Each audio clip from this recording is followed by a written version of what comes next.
If I could have your attention here in the media center and up in the press box, we'll begin today's post-race media availability in the Monster Energy NASCAR Cup Series for the 48th Annual Pure Michigan 400. We're joined by today's runner-up, Martin Truex Jr. Martin, you won a stage. Looked like things are going to go well for you there going into that final restart in overtime. Could you please walk us through what happened from your perspective? Yeah, just we got beat fair and square. I mean, that's just the way it goes sometimes.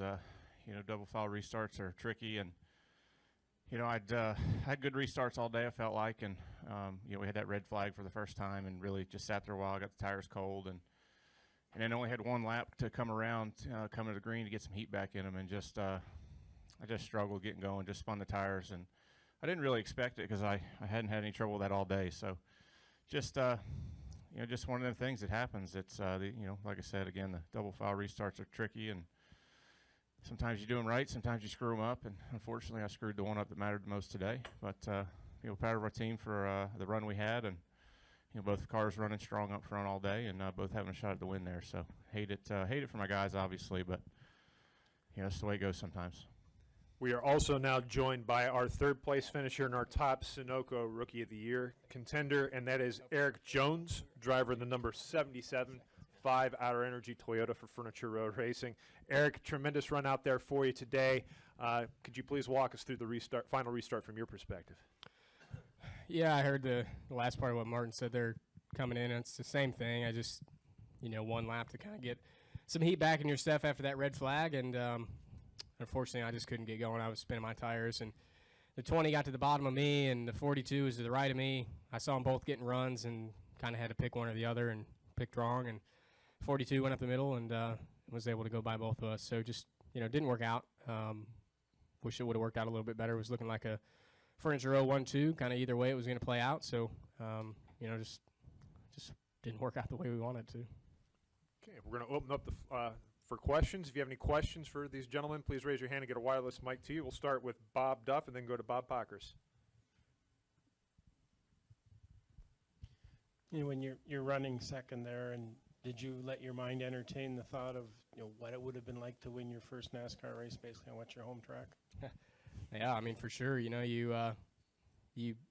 got that red flag, and gives you a lot of time to at least play through some different scenarios on the restart and how you want it to work out. It's very rare it ever works out the way you picture it in your head, but you definitely ponder on what that would be like, and it seemed like right off the bat on the restart, Martin and I would kind of match lap times for a few laps, and Martin would start to inch away after a couple laps. So I knew we had a shot right on the restart. We were just as quick, I felt like, right off the bat, and would have been nice to be able to seal the deal for sure. Go next to Bob, then to Matt. Bob Pockers, ESPN. Martin, obviously from the way you restarted, it didn't look like you cared very much that Erik really could have used a win for the playoffs. What is that supposed to mean? Well, it means that we don't have team orders. Nobody lets each other win. I mean, he's going to win some races. His turn will come. My question is would any thought of letting him win not come across you because of the way you race? No, or it doesn't. That's not how we race, Bob. Nobody out there races that way. Nobody's going to give a cup win up. They're too hard to get. Does the fact that 5 playoff points also are involved, does that matter? Absolutely. Let's go next to Matt. On that last restart, it was 4 wide for a second. How did that end not in a crash? Oh, everybody stayed off each other. I don't know. I mean, I was pointing at the infield for half of 1 and 2, so I don't know. I mean, for me, it was an easy choice. It really doesn't matter if we crashed. I mean, the only thing that was going to benefit us was a win. So we were in the middle, and I just kept going and hoped that I would get enough air to keep moving along. So I think everybody was kind of on the same page, and it just worked out. We'll go to the gentleman back there in the red who's raising his hand.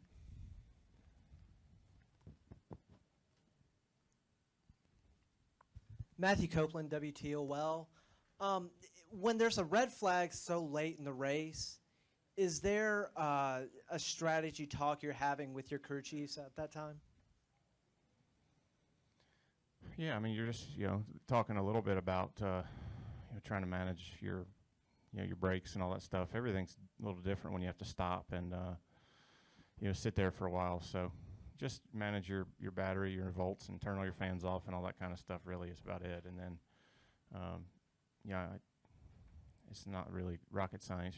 Everybody's out there in the same boat trying to sit there and think about, okay, what am I going to do in the restart? How am I going to try to, advance my position or win or keep guys behind me or whatever it is. So you just think about the situation you're going to be in on the restart and try to do the best job you can. We go to the gentleman in the Red Sox hat, and then up front to George. Meg Scotton with the Argus Press. Erik, can you just kind of take me through your year this year? Some of the biggest things you've learned. How do you think you've performed this year? I think the biggest thing that's going through this year I've been learning and trying to improve on is just the preparation for each weekend. I think the trucks and the Xfinity Series, you didn't really have to prepare at all.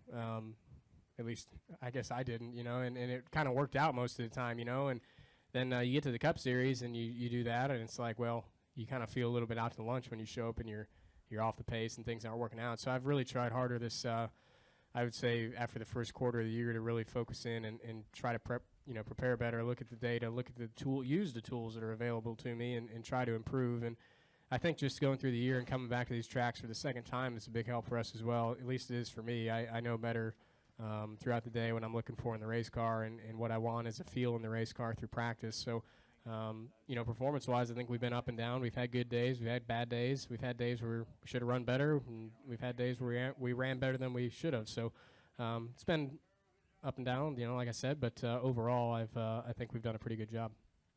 Go next to George, then to Mike, and then upstairs to the press box. George Poley, the Macomb Daily. Martin, it was suggested earlier this weekend that maybe Toyota didn't bring the best stuff or whatever this weekend. Just your thoughts about that, and did the performance today put that to bed? I don't know. I mean, I guess it depends on how everybody looks at it. I think that for Brad and those guys that think that maybe we're sandbagging, I think it's a glimpse of, if they get their stuff right, maybe they can beat us, and it's not all just that we have better race cars, so we were off a little bit on Friday. They were obviously on, and they beat us.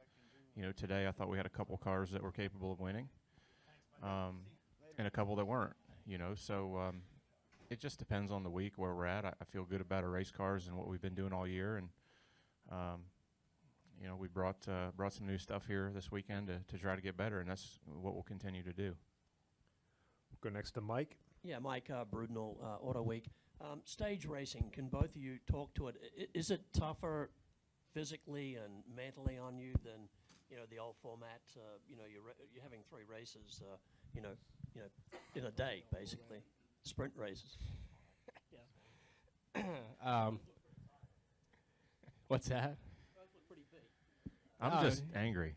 Yeah, I think more just frustration than anything for us. But I think it's physically easier. You got scheduled breaks throughout the race. Today was an exception. Obviously, we ran green for a large majority of it. But mentally, I think there's a lot more preparation in the crew chief side. Well, I shouldn't say that. I think it almost, in a way, makes it easier for the crew chief to call because they know when the caution's coming for the most part. Obviously, it gets jumbled up sometimes like it did at the end of the day. And today, when you had 8 cars that were staying out and everybody else had pitted so they could come in and take tires, we had to stay out. So there are some strategy things that come into play, but overall, I think it's benefited the racing in the sense that at least we have something to go for in the quarter and midpoint of these races. We'll go next to the press box, and then back down to John. Question for Martin Truex, Wolfgang Munzer, Rennsport Press Agency from Germany. Watching the race from the press box, I had the impression, maybe it's wrong, but it looks like that when you were running with Erik at the front for many laps, you were going identical speed. Can you tell me if your setup is identical or similar? No. I'm sure they're pretty. I mean, I'm sure they're pretty close. Know. I don't know if they're identical or not, to be honest with you. No idea. Do we have additional questions from the press box?